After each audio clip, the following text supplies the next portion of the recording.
말씀은 마가복음 11장 27절부터 33절까지의 말씀입니다. 신약성경 마가복음 11장 27절부터 33절까지의 말씀을 저와 여러분이 한 절씩 교독하겠습니다. 제가 먼저 읽습니다. 그들이 다시 예루살렘에 들어가니라. 예수께서 성전에 거니실 때에 대제사장들과 서기관들과 장로들이 나와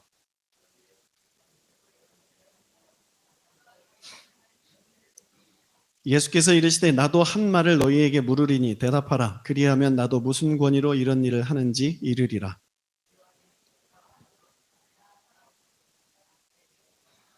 그들이 서로 의논하여 이르되 만일 하늘로부터라 하면 어찌하여 그를 믿지 아니하였느냐 할 것이니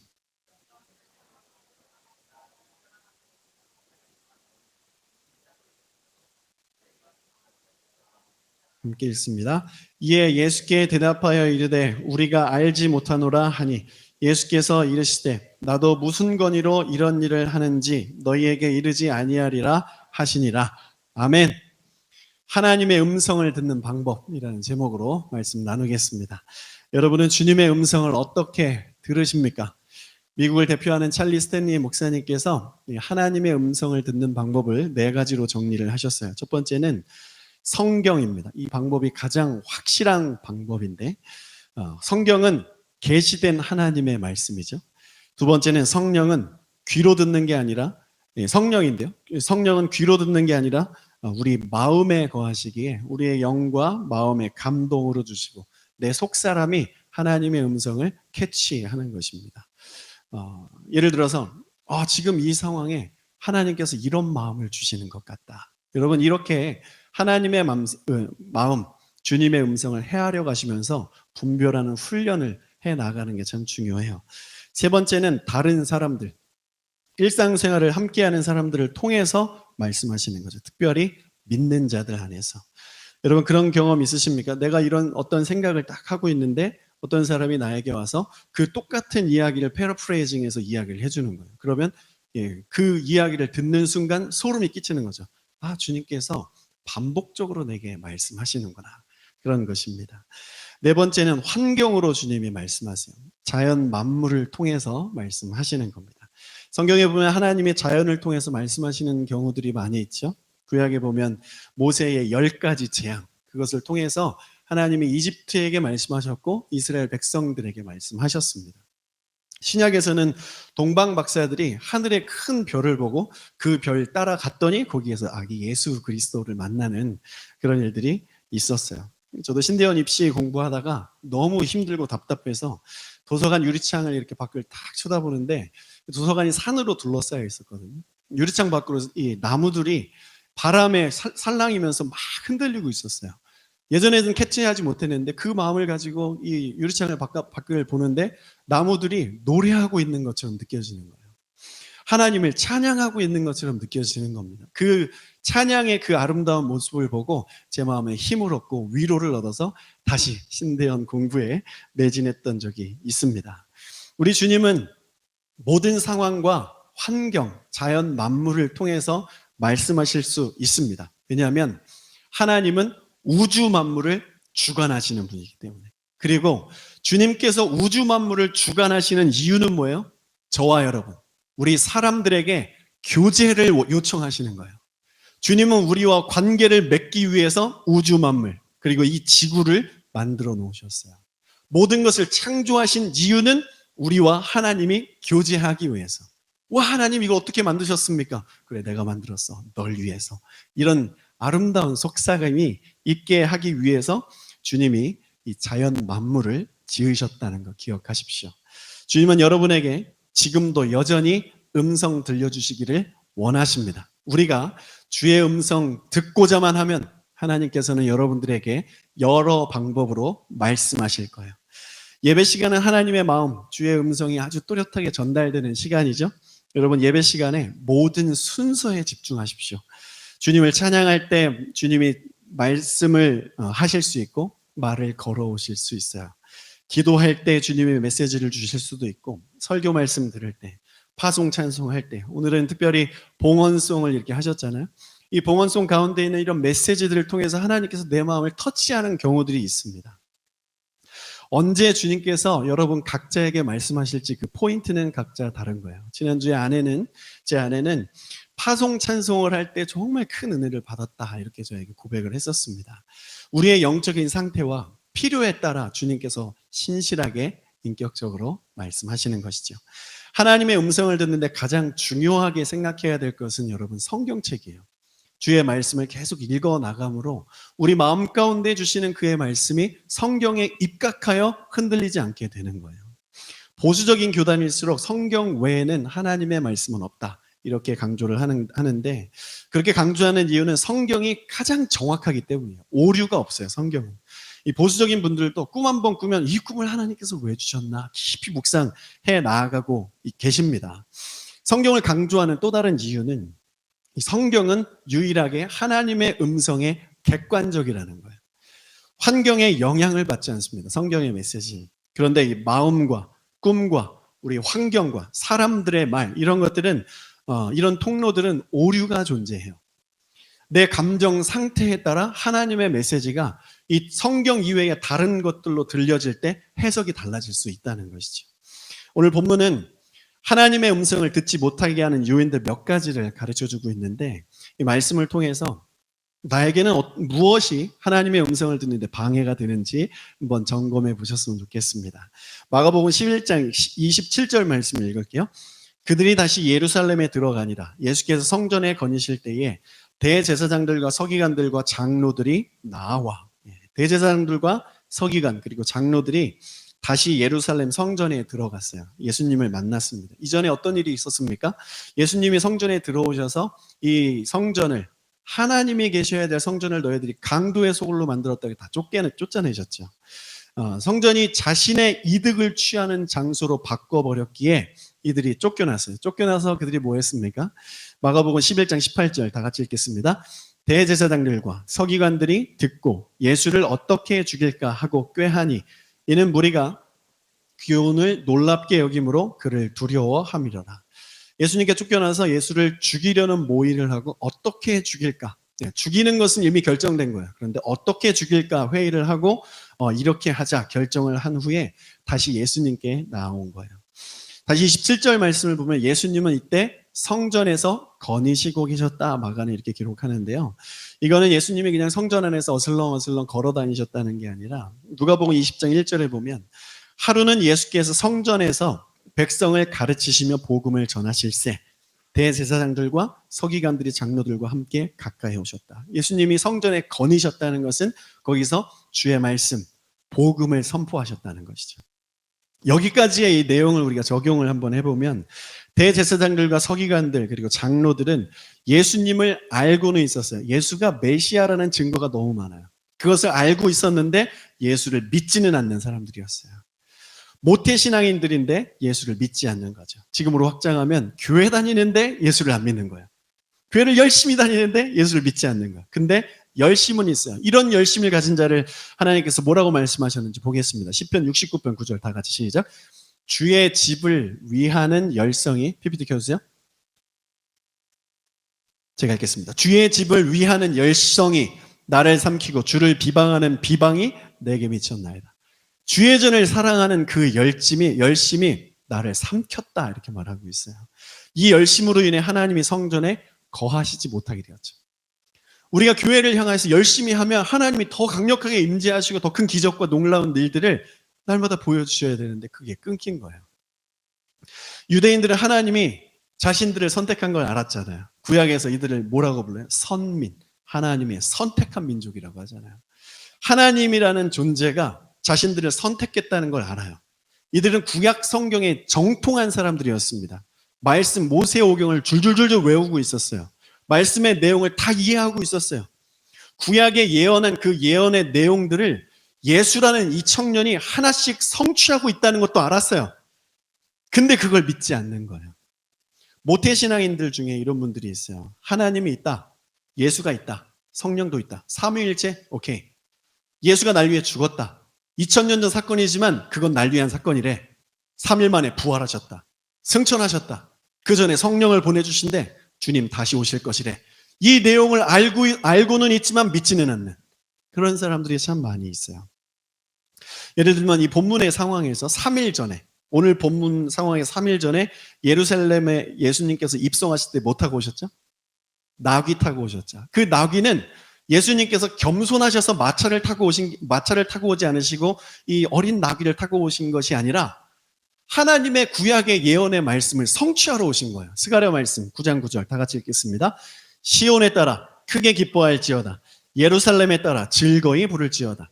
보라, 내 왕이 내게 임하시나니 그는 공의로우시며 구원을 베푸시며 겸손하여서 나귀를 타고 치니 나귀의 작은 것 곧 나귀 새끼니라.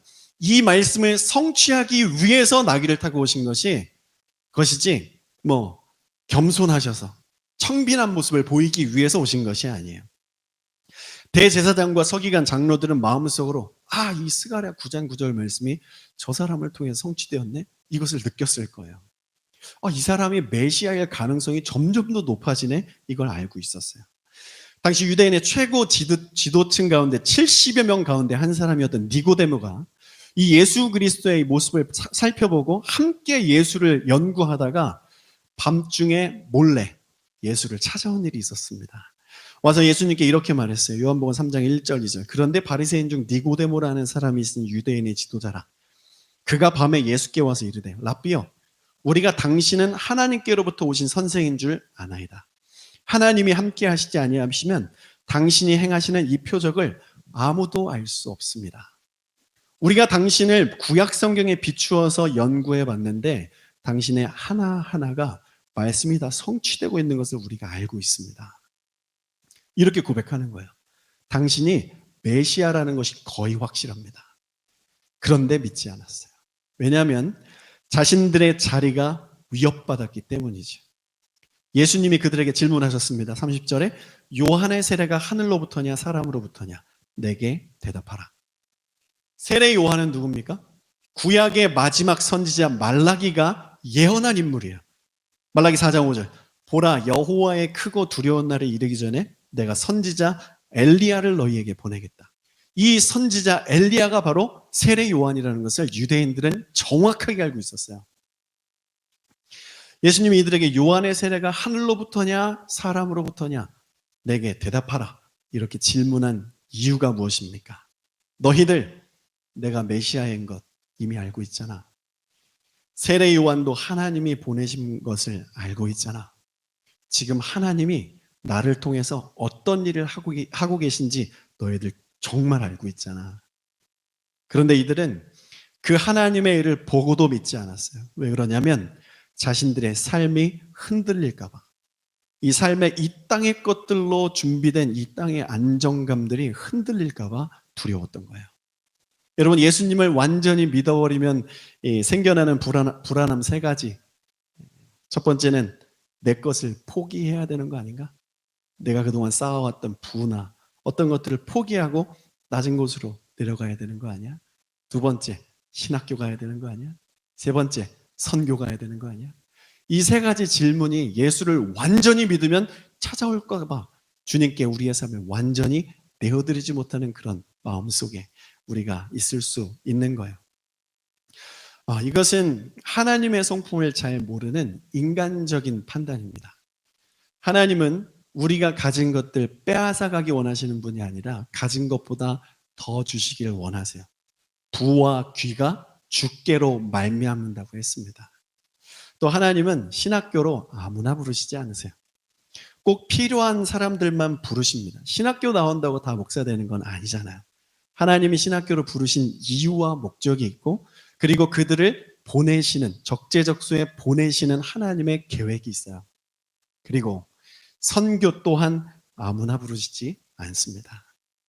주님의 뜻과 계획과 TO에 따라서 모든 그리스도인들은 다 선교사의 마음으로 살아야 하지만 특별히 이방인들로 나아가는 그 선교로 내 삶을 바치겠다라는 사람들은 하나님의 정해진 분량들이 있어요. 주님이 하시는 겁니다. 여러분, 주님을 온전히 믿기를 불안해하지 마십시오. 주님께 내 삶을 24시간 완전히 맡기는 것에 두려워하지 마세요. 여러분들이 알지 못하는 놀라운 일들이 있을 거예요. 인간의 수준을 뛰어넘는 하나님의 능력이 교회로부터 그리스도인들에게 임하게 될 것입니다. 복 중에 복을 받게 되신다는 그 하나님의 약속을 믿으시기를 바랍니다. 마가복음 11장 33절, 이에 예수께 대답하여 이르되 우리가 알지 못하노라 하니 예수께서 이르시되 나도 무슨 권위로 이런 일을 하는지 너희에게 이르지 아니하리라 하시니라. 주의 음성이 이들에게 들리지 않습니다. 하나님의 음성이. 예수님이 말씀하시지 않아요. 여러분, 우리가 하나님과 적대하고 하나님과의 그 관계가 틀어지면 주님이 우리에게 말씀을 하셔서 내가 못 듣는 게 아니라 주님이 말씀하시는 것을 멈추는 경우들이 있어요. 첫 번째, 하나님의 음성을 듣지 못하는 이유는 예수님을 메시아로 믿지 않는 겁니다. 믿음이 정말 중요해요. 주의 음성을 들으려면 예수를 구원자로 믿어야 돼요. 여러분, 믿는 것과 아는 것은 큰 차이가 있습니다. 성경에 안다, 히브리어 야다라는 말 아시죠? 이론적인 것이 아니에요. 경험적인 알미잖아요. 예수를 믿는다는 건 그를 경험한다는 것입니다. 제자 훈련을 받는다는 건 하나님을 만난다는 뜻이에요. 하나님의 성품을 내가 깨닫는다는 뜻이에요. 이론을 배운다는 것이 아니라 제자 훈련이라는 것은 말씀이 내 삶에 들어와서 역사하는 것을 보기 원한다. 이것이 제자 훈련인 거예요. 유대인들이 예수가 메시아인 걸 알았어요. 그런데 그건 이론적인 것이었죠. 그래서 믿음으로 결부되지 못하여서 믿음으로 결부해야 된다 그러는데 믿음으로 결부되지 않아서 이들은 주님의 음성을 듣지 못하게 되었습니다. 여러분, 예수를 믿으십시오. 예수를 나의 삶의 구원자로, 나의 왕으로, 나의 삶의 주인으로 믿으십시오. 그 예수를 믿으면 영의 세계를 보게 됩니다. 그래야 신앙생활이 재밌어지고 역사가 있을 수 있어요. 우리 신앙의 선배들은 예수를 경험했기 때문에 날마다 산에 올라가서 기도하고 매일마다 교회 가서 기도하고 말씀드리고 철야하고 주의 영광 위에 나의 삶의 모든 것을 맡겨드렸던 거예요. 놀이동산 인터넷으로 아무리 찾아봤자 놀이동산 한 번 가본 사람만큼 그것을 경험한 것만큼 그것을 느낄 수 있고 누릴 수 있는 사람 없지 않습니까? 마찬가지예요. 예수를 믿는다는 것은 예수를 경험한다는 것입니다. 예수를 믿을 때 하나님의 음성에 귀가 열리는 거예요. 그 음성 들리면 삶이 변해지는 것이죠. 우리의 삶이 분별이 돼요. 하나님이 기뻐하시는 게 무엇인지, 사탄이 기뻐하는 게 무엇인지 정확하게 분별할 수 있습니다. 그래서 선택하며 나아갈 수 있게 돼요. 더 나아가서 예수를 믿게 되면 십자가를 져야 한다는 그 음성도 들려요. 이건 너무 부담스러운 건데 십자가를 지는 거 쉽지 않잖아요. 하나님의 음성은 여러분 작정하고 들으셔야 돼요. 주님, 주의 음성 한 번만 들려주십시오. 진짜 들리면 어떡할 건데요? 진짜 들려서 그거 순종하지 않으면 그 뒷감당 어떻게 하실 건데요? 하나님의 음성을 듣게 해주세요. 이것은 보통 믿음을 가지고 기도해야 될 문제가 아닙니다. 들리면 순종해야 돼요. 모세도 그랬어요. 바울도 그랬어요. 삶이 완전히 바뀌어져 버리는 거예요. 하나님의 음성 들리면 십자가를 지는 그 음성도 들리게 되는 거예요. 사명이죠. 이 사명을 부담스러워하거나 힘들어할 필요는 없어요. 여기에 비밀이 있고 이 사명을 감당할 수 있는 힘이 있어요. 십자가는 그 이후에 무엇이 있습니까? 부활이 있어요. 그 부활은 예수 그리스도의 십자가와 부활뿐만 아니라 우리의 삶에 자기 십자가를 지는 그 삶 뒤에 하나님께서 영광의 면류관을 예비하신 것을 우리가 믿고 오늘 십자가를 져버리는 거예요. 주를 위해 헌신하는 건 여러모로 힘이 들어요. 그러나 하나님은 그것을 기억하셔서 때를 따라 복을 주십니다. 여러분, 요즘 교회 다니는 사람들이 주님께 헌신하는 거 굉장히 어려워하는데 왜 어려워하냐면 십자가를 이해하지 못해서 그래요. 그리고 부활로 우리의 신앙이 나아가지 못해서 그렇습니다. 부활을 모르는 거예요. 부활의 신비가 가려져 있기 때문에 내가 죽어야 되는 그 선택을 하지 못하는 거죠. 부활의 신비를 모르기 때문에. 요즘 저는 하나님께서 하라고 하셔서 훈련하는 거 두 가지가 있는데 하나는 식습관을 좀 바꾸는 거예요. 라면 먹는 걸 참 좋아했는데 올해 들어서 라면에 대해서 절제를 하기 시작했어요. 참 힘들어요. 이걸 먹으면 몸에 좋지 않다, 뭐 건강이 나빠진다 이런 생각보다는 건강한 몸으로 하나님께 사역을 해야겠다 이런 마음으로 이 라면 먹는 걸 줄였어요. 아예 안 먹는 건 아니고 한 달에 3번 미만으로 줄이겠다 이런 마음을 가지고 분별을 하는 중입니다. 음식 자체를 분별하고 있어요. 또 하나는 언어 습관입니다. 오늘 아침도 이 언어 습관 이것에 또 한번 챌린지가 있었는데 남에 대한 판단, 부정적인 말들 100%안 하겠다. 이 도전을 하고 있어요. 잘 되지 않으면 몇 %나 될지 개수해 보면 참 초라할 것 같기도 한데 마음속에 남들을 뭐 비판하고 부정하고 뭐 뉴스를 보거나 나라적으로 저 나라는 왜 저럴까, 이 나라는 왜 저럴까, 저 사람은 왜 저럴까 막 이런 마음들이 마음속에 자동으로 이렇게 오잖아요.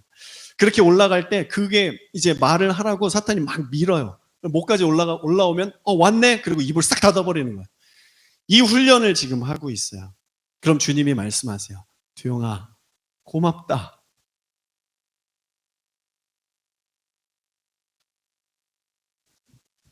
십자가를 지는 것이 뭐 대단한 건지 알았는데 그냥 내 입술에 나오는 그 선포대야 입술로 밖으로 나오는 그 말을 절제했더니 주님께서 쩌렁쩌렁하게 말씀하시는 거예요. 두용아 고맙다. 우리 하나님의 음성은 정말 인격적이고 우리의 삶에 가까운 곳에 있습니다. 두 번째 하나님의 음성을 듣지 못하는 이유는 영적인 권위를 무시하는 거예요. 영적인 질서. 마가복음 11장 28절 이르되 무슨 권위로 이런 일을 하느냐? 누가 이런 일을 할 권위를 주었느냐? 이 사람들이 예수님께 말을 하였습니다. 영적 질서에 대한 이해와 정리가 안 되면 하나님의 음성을 듣는데 정말 방해가 많이 돼요.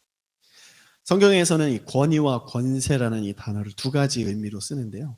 오직 성령이 너희에게 임하시면 너희가 권능을 받는다. 이 권능은 두나미스, 하나님의 권능과 능력과 힘이에요. 그리고 수직적인 관계에서 발생하는 엑수시아. 오늘 종교 지도자들이 예수님께 질문한 그 권위는 이 엑수시아입니다. 예수와 자신들을 비교하는 거예요. 당신이 뭔데 우리를 쫓아냈습니까? 우리가 얼떨결에 엉겹결에 쫓아나가기는 했지만 생각해 보니까 당신이 뭔데 성전의 주인인 우리를 쫓아냅니까? 우리가 성전 맡은 자입니다. 우리 위에는 하나님밖에 없습니다. 당신이 뭔데? 당신의 권위가 어디서 왔길래? 당신이 성전의 주인 노릇하고 있습니까? 이들은 알고 있지만 그것을 뒤로 한 채 질문하였습니다. 여러분, 교회의 주인은 누구입니까? 교회의 머리이신 예수 그리스도. 우리는 교회의 몸이죠. 성전을 우리가 맡았지만 우리는 머리의 지시를 따라 순종하며 살아가는 사람들이죠. 교회의 주인은 예수님이에요. 지금 예수 그리스도께서 성전의 주인으로 하나님으로 임하셨는데 유대인들은 그 예수를 죽이려고 계획을 세웠어요. 그들은 예수가 어떤 분인지 전혀 모르는 게 아니에요. 거의 98% 예수가 하나님이라는 증거를 가지고 있어요. 그럼에도 예수를 죽이려는 계획을 세웠습니다.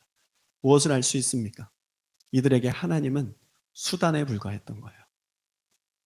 신앙생활하면서 영적 질서를 인정해야 될 첫 번째 부분은 예수님이 나의 주인이다. 여러분 한 사람 한 사람이 주의 성전이잖아요. 그 성전 안에 예수님이 주인이시다. 내 생각, 나의 삶의 결정, 어떤 선택, 죽을 때까지 예수가 나의 구주라는 것이 결정된 이후부터는 죽을 때까지 주님이 나의 왕이다. 난 내가 주인이 아니다. 이 질문 때문에 너무 많이 부딪혔었어요, 저는. 성경을 가르치는데, 제자 훈련하고, 성경 공부할 때, 사람들이 이 부분에 너무 많이 부딪힙니다. 어떻게 내 삶의 주인이 예수님이냐? 난 그거 인정하지 못하겠다. 하나님이 나에게 주신 이 생명, 내가 주인이다. 그러다가 성경 공부 뛰쳐나간 사람도 있었어요. 이게 안 되면 하나님의 음성 들을 수 없습니다. 그리고 이 정도의 신앙을 가지고 신앙생활을 하면 하나님이 내 능력 이상의 일을 할 수 없어요. 주님은 내 범위 안에 갇히기 때문이죠. 내 능력, 내 한계 아래 주님이 가둬지는 거예요. 내가 삶의 주인이면 하나님의 음성 듣기가 쉽지 않습니다. 믿는다는 것은 내가 하나님의 능력 아래 가둬지는 것이죠. 주님의 임재 아래 거하는 거예요. 주님이 나의 주인 되면, 그러면 인간의 한계를 뛰어넘는 삶을 살 수 있고, 병이 고쳐지고 내 상황이 바뀌고 관계가 회복되고 비범한 기적이 우리의 삶의 일상이 되는 것이죠. 아멘. 여호수아가 기도했더니 해가 뒤로 물러가고, 다니엘이 기도했더니 불구덩이에 들어가서 죽으러 들어갔는데 예수님께서 그 안에서 지켜주시고, 하나님의 능력 아래 가둬진 사람은 주님의 보호를 받습니다. 세상에는 두 종류의 사람이 있어요. 살아있는데 죽은 사람이 있고 살아있는데 산 사람이 있는 거예요. 예수 믿는 사람은 살아있는데 산 사람이에요. 살아있는데 죽은 사람은 내가 주인 된 사람입니다. 예수님이 나의 주님이면 살아있는데 산 사람이에요. 살아있는데 죽은 사람은 가정을 죽입니다. 공동체를 죽입니다. 사회를 죽입니다. 예수 안에서 살아있는데 살은 사람은 가정을 살립니다. 교회를 살리고 세상을 살립니다. 믿음은 인간이 못하는 것을 하게 하는 것입니다, 여러분. 여러분, 믿음을 과소평가하지 마십시오. 여러분이 믿고 있는 그 예수를 믿는 그 믿음이 우리의 삶을 뛰어넘는다는 것을 믿으세요. 믿음, 기도, 해봤자 별거 없네. 여러분, 이걸 회개하시기를 바랍니다. 우리의 심령 내면 깊은 곳에 믿음에 대한 불신이 있어요. 기도에 대한 불신이 있습니다. 말씀에 대한 한계가 있어요. 순종은 내가 손해보는 것이라는 생각이 있어요. 그러나 여러분, 순종은 지금 당장은 내가 순종하는 것이 너무 싫고 내가 왜 이런 순종을 해야 되는가? 하기 싫다. 내가 왜 십자가를 져야 되는가? 내가 손해보는 것 같고 자존심 상하지만 이 순종이 내가 얻을 수 있는 가장 뛰어난 영생의 그 복을 취하는 길이에요. 한 사람 한 영혼을 구원하는 것이 쉽습니까, 여러분? 하나님이신 예수님도 죽음으로밖에 우리를 살릴 수 없었는데 우리가 한 영혼을 섬기면서 교회로 인도한다는 것이, 그것이 과연 쉬운 것입니까? 전도 축제로 사람 한번 연예인 불러서 초대한다고 그것으로 끝이겠습니까? 그런 일들 물론 중요합니다. 상황화를 우리가 잘 이뤄야 되지만 본질적인 걸 이야기하는 거예요. 예수의 권위 아래서 영적 질서를 인정하고 유지해 나가면 반드시 기적과 생명을 봅니다. 죽은 것이 살아나요. 막힌 것이 뚫립니다. 여러분 다 경험하셨잖아요. 그러니까 온라인 예배 시간에 참석한 거 아니에요? 그 믿음이 있으니까 교회로 나온 거 아닙니까? 죽은 것이 살아나는 그 경험을 여러분들이 스스로 했기 때문에 이 예배의 자리 지키는 거 아닙니까? 막힌 것이 뚫리는 은혜가 더 있기를 소원하고 축복합니다. 만두가게 사장, 오로지 그 만두가게 사장의 꿈이었던 이희돈 박사님 아시죠? 장로님. 그 사람을 하나님께서 세계무역센터 총재로 만들어 주셨어요. 근데 그분은 자신의 총재됨을 간증한 것이 아니라 어디 말씀 전할 수 있는 곳을 가면 내가 총재되었어요, 하나님의 은혜로, 이걸 말하지 않아요.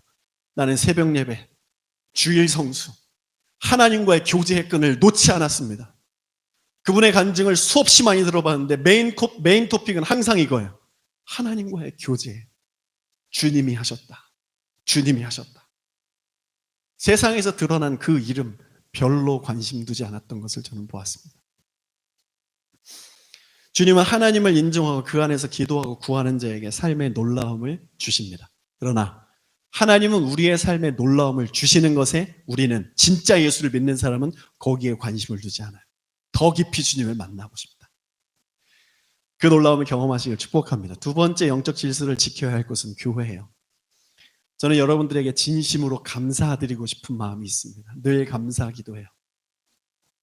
이 자리에는 저보다 나이도 많으시고 신앙적으로 선배님들이 많이 계신데 저를 목회자라고 인정해 주시고 함께 동역해 주시고 주의 길 같이 가주셔서 너무 감사합니다. 제가 뭐라고 여러분들에게 설교를 할 수 있겠어요.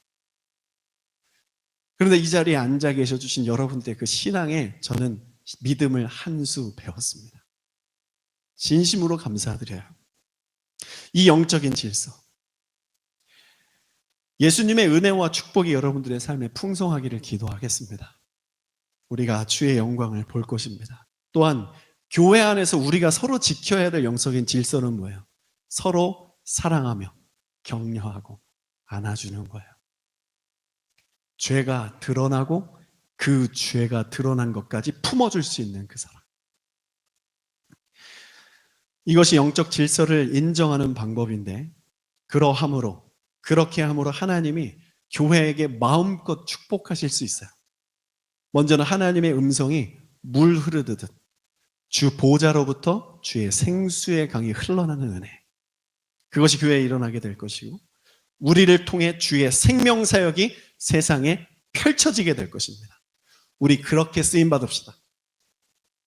마지막으로 큰 세 번째, 하나님의 음성을 듣는데 방해되는 요인은 사람의 눈치를 보는 거예요. 마가복음 11장 31절 32절. 그들이 서로 의논하여 이르되 만일 하늘로부터라 하면 어찌하여 그를 믿지 하였느냐 할 것이니 그러면 사람으로부터 할까 하였으나 모든 사람이 요한을 참 선지자로 여김으로 그들이 백성을 두려워하는지라. 이들이 하나님의 사람, 하나님의 선택받았고 특별히 이 영적인 지도자, 종교 지도자라고 생각하면서 사람들의 눈치를 하나님 눈치 보는 것보다 더 많이 보고 있었습니다. 사람을 두려워하면 하나님의 음성을 들을 수 없습니다. 쉽게 말해서 하나님의 뜻이 뭔지 알지만 그걸 뒤로 하게 되는 거예요. 당장의 내 이익과 관계 때문에 여전히 죄 가운데 거하는 것. 사람의 눈치를 보면 그렇게 살아갈 수밖에 없어요. 사람 눈치 보면 교회에서 손을 제대로 들 수도 없어요. 내 옆에 있는 사람이 내가 손 들고 있는 이거 보면 어떻게 생각할까? 내가 큰 소리로 기도하는 이 내용을 내 옆 사람이 들으면 어떻게 생각할까? 이런 여러 가지 때문에 하나님께 예배하는 것이 자유롭지 못합니다. 그런 사람이 세상에서 어떻게 살겠어요? 불신자 모드로 살 수밖에 없죠. 하나님 눈치가 교회에서도 안 보이는데 세상에서 어떻게 우리가 하나님 눈치를 보며 살겠어요? 32절 보세요. 모든 사람이 요한을 참 선지자로 여김으로 두려워했어요. 백성들도 요한이 하나님이 보낸 사람이라는 걸 알았어요. 그런데 하물며 종교 지도자들이 그걸 몰랐겠습니까? 알지만 그걸 뒤로 하는 거예요. 자신들의 재정적인 유익과 땅의 만족을 위해서 예수 믿는 사람들이 세상에서 일을 하면 정직하고 깨끗해야 되잖아요. 회사를 운영하고 어떤 일들을 할 때.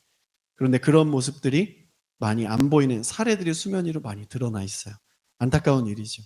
목회자도 하나님 눈치 보면 목회 계속 할 수 있는데 사람 눈치 보면 이 목회가 비즈니스가 되는 거예요. 제가 미국을 몇 번 방문했는데 미국에서 만나는 사람들마다 교회를 다 그렇게 이해하고 있었어요. 목사도 비즈니스야. 교회도 비즈니스야. 사람 한 것만 무슨 교회가 있어.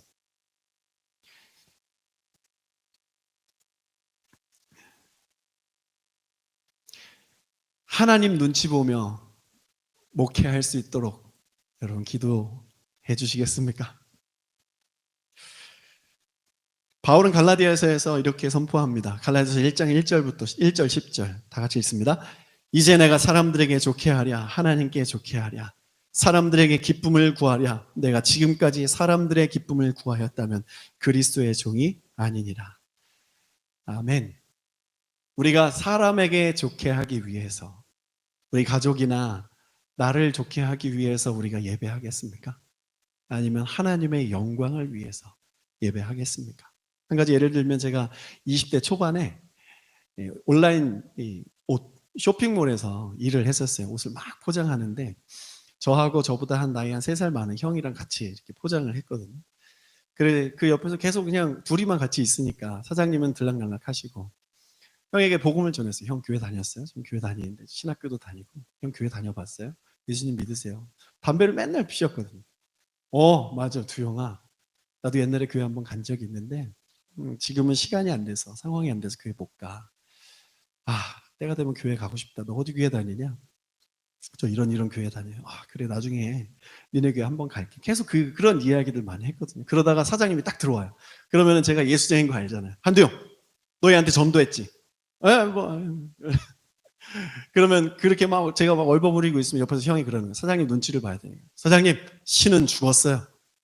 이게 두 가지 모습이 바로바로 드러나는 거예요. 여러분 하나님을 기쁘시게 하는 사람에게 눈치 보지 않는 신앙이 우리들에게는 있어야 할 것입니다. 왜냐하면 우리는 하나님을 예배하는 자들이기 때문에. 다른 사람이 어떻든지 우리는 하나님 눈치 보며 살아가기를 결정합시다. 하나님을 기쁘시게 하는 그 선택의 삶의 양이 점점 증가하기를 축복합니다. 100% 하나님 눈치 보면서 하나님을 기쁘시게 하는 선택만 하며 나아가는 그때까지 우리가 함께 훈련했으면 좋겠습니다. 격려하고 우리가 함께 손잡아주고 뒤에서 밀어주고 앞에서 끌어주고 들어주고 짐을 들어주고 그런 일들이 저와 여러분에게 있기를 소원합니다. 믿는 자의 삶은 하나님을 기쁘시게 하는 삶이에요. 그럼 하나님의 음성도 들리고 주의 음성에 순종하는 그 은혜 가운데 하나님이 놀라운 부요함을 허락해 주시는 것, 하나님이 채워주시는 것을 경험할 수 있습니다. 기독교는 역설의 종교라고 하였어요. 여러분 삶에 부족한 것이 있습니까? 그 부족한 것을 채우기 위해서 열심히 돈 벌려고 하지 마시고 이 부족한 것 있는 모습 그대로 나누면서 하나님의 체험을 받으십시오. 사르밧 과부의 이야기 아실 거예요. 그 집에 빵 한 조각 만들 가루가 전 재산이었어요. 이제 이거 빵 만들어서 아들과 함께 먹고 죽으려고 그랬어요. 너무 가난하고 삶이 힘들어서. 근데 그때 엘리야가 그 집에 나타납니다. 그래서 그 빵 한 조각 4개 가져와라. 납득할 수 없는 비인격적이고 비상식적인 일들이 일어났어요. 열왕기상 17장 14절 보면 이스라엘의 하나님 여호와의 말씀이 나 여호와가 비를 지면에 내리는 날까지 그 통에 가루가 떨어지지 아니하고 그 병에 기름이 없어지지 아니하리라 하셨느니라. 하나님의 음성이 이 사르밧 과부의 집에 떨어졌어요. 주님의 음성은 사람을 살리는 거예요. 사람 살리려면 말씀에 순종하는 것이 관건인데 이 사르밧 과부는 엘리야의 논리를 이해할 수가 없었어요. 너무 심하다고 생각했습니다. 그런데 주님의 말씀이었기 때문에 순종하였더니 이렇게 되었어요. 다 같이 읽겠습니다. 열왕기상 17장 16절 시작. 여호와께서 엘리야를 통하여 하신 말씀같이 통의 가루가 떨어지지 아니하고 병의 기름이 없어지지 아니하리라. 아멘. 말씀이면 순종하는 거예요. 말씀 떨어져 한 말씀 내에게 들어왔으면 그 말씀 붙들고 한번 순종해 보는 거예요. 그러면 하나님께서 말씀과 같이 통에 가루가 떨어지지 아니하고 병에 기름이 없어지지 아니하리라. 사르밧 과부와 이 집에 가장 필요한 건 통에 가루예요. 그 가루가 떨어지지 않았다고 합니다. 여러분들에게 가장 중요한 것은 무엇입니까? 말씀에 순종할 때 주님께서 그 통에 가루 떨어지지 않게 하실 줄로 믿습니다. 병에 기름이 없어지지 않을 거예요. 여러분 사람 눈치 보지 마십시오. 하나님의 눈치를 보십시오. 세상의 메시지 따라가지 마십시오. 하나님의 말씀을 따라가십시오. 어떤 이슈가 있을 때 인터넷으로 가지 마십시오. 말씀으로 가십시오. 성경으로 가십시오. 이해하지 못해도 안 되는 것 같아도 여기에서 하나님의 말씀이 지금 내 상황에 하나도 매치되지 않는 것 같아도 내가 매치하고 싶은 다른 성경 찾는 것이 아니라 폈으면 그냥 읽는 거예요. 그래서 성경 통독은 쫙 순서대로 하는 게 정말 좋은 거예요. 내 입맛에 맞는 성경 찾으면 곤란해집니다. 더 힘들어져요. 우리는 영적 리더예요. 성도는 이 세상을 이끌고 가야 하나님 나라로 저들을 구원해야 될 영적인 리더의 자리에 있습니다. 리더가 가장 중요한 게 무엇입니까? 능동성이에요.